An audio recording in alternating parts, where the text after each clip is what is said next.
Halo sobat semua dimanapun berada, semoga kabar kalian baik-baik saja. Amin. Sebelum ke pembahasan, seperti biasa mau mengucapkan terima kasih banyak atas dukungan kalian semua, sehingga channel ini dapat terus berkarya.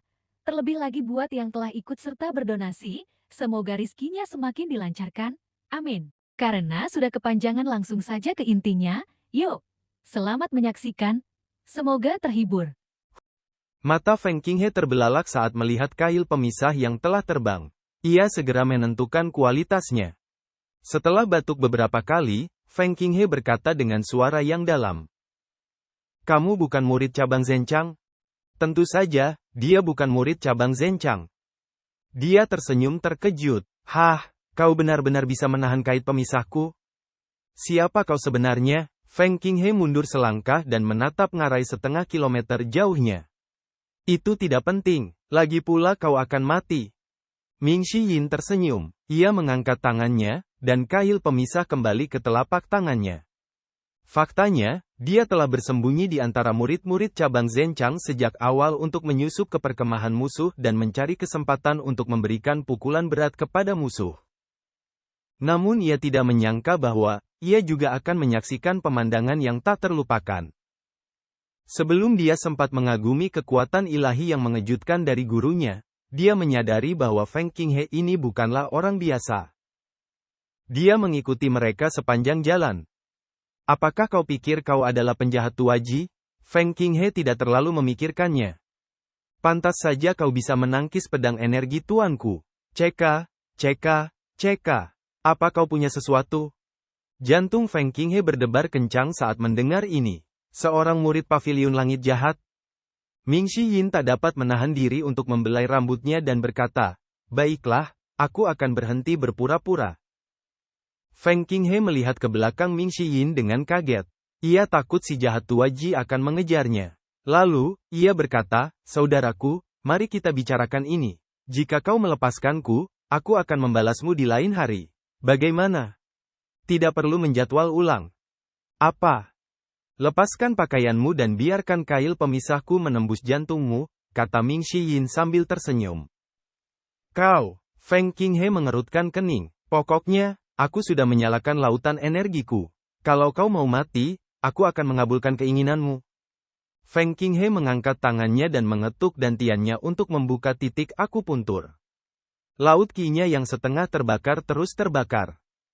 Pada saat ini, di medan perang dekat Gunung Golden Court, sebagian besar murid dari 7 sekte besar telah dibunuh oleh Duan Museng dan yang lainnya. Lu Zhou melihat jam, waktunya tinggal 10 menit lagi. Itu mirip dengan apa yang diharapkannya. Lu Zhou menatap murid-muridnya dan berkata dengan acuh tak acuh, bersihkan ini. Baik, Tuan.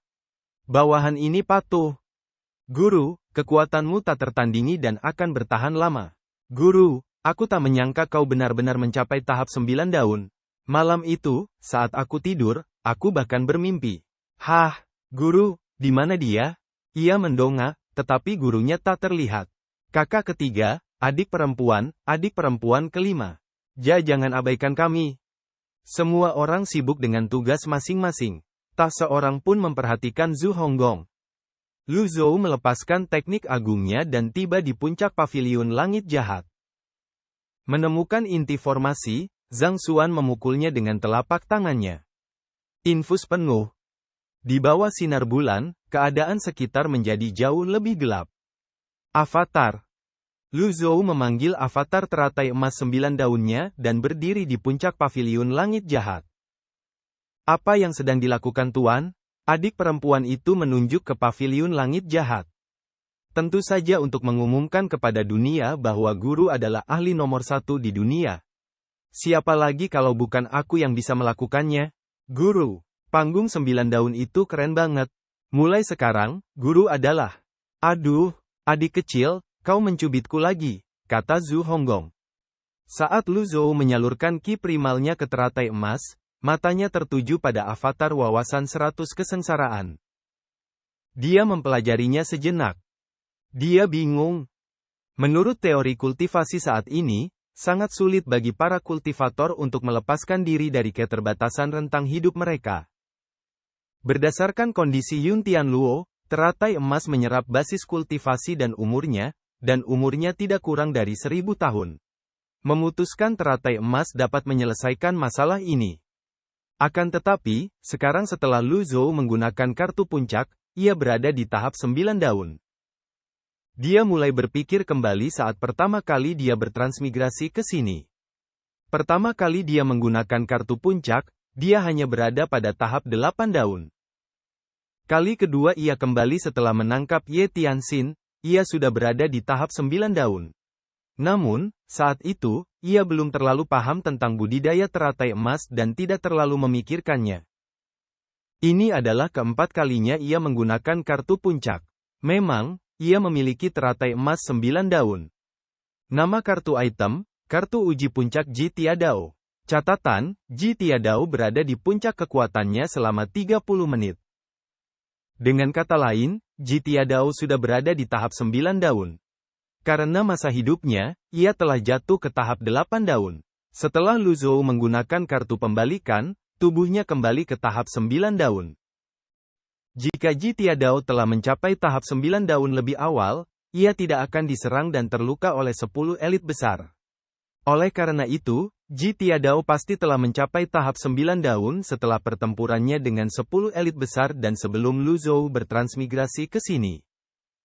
Setelah merenungkannya sejenak, sebuah pertanyaan besar muncul di benak Lu Zhou. Dari mana Ji Tiadao mendapatkan 1000 tahun kehidupan yang dibutuhkan untuk mencapai tahap 9 daun? Jagoan. Ledakan. Formasi itu beriak. Getaran sesaat inilah yang menarik Lu Zhou kembali ke dunia nyata. Dia mendongak ke arah formasi Gunung Golden Court. Penghalang itu akan menyala. Dia terus menyalurkan ki primal ke dalam formasi. Dengan para kultivator 9 daun menyalurkan ki primal mereka dengan segenap kekuatan mereka, formasi tersebut diperbaiki dan diisi ulang dengan kecepatan yang mencengangkan. Di dalam gua refleksi, si Wuya tersentak bangun karena keributan besar. Dia buru-buru berjalan menuju gua refleksi dan menabraknya. Suara pertempuran hebat dan kilatan cahaya sesekali di depan Gunung Golden Court memperingatkannya bahwa paviliun langit jahat sedang dalam bahaya. Si Wuya terbakar rasa cemas. Bam! Dia sudah lupa berapa kali dia menabrak penghalang gua refleksi. Dia harus keluar dan meminta Pan Zong untuk melepaskan basis kultivasinya. Tuan, oh, Tuan. Anda orang tua yang keras kepala. Bam! Si Wuya terhuyung dan menabrak penghalang.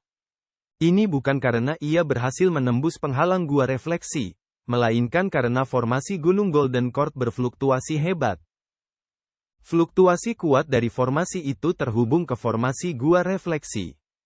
Rasanya seperti mesin telah dihidupkan ulang. Saat itu juga ia memulai ulang, penghalang itu menghilang dan ia menerobos keluar. Penghalang itu muncul kembali. Si Wuya menoleh untuk melihatnya, sedikit tertegun. Ia tak sempat memikirkannya, ia buru-buru bangkit dan berlari menuju hutan di balik punggung gunung. Hanya aku, yang bisa menyelamatkan paviliun langit jahat.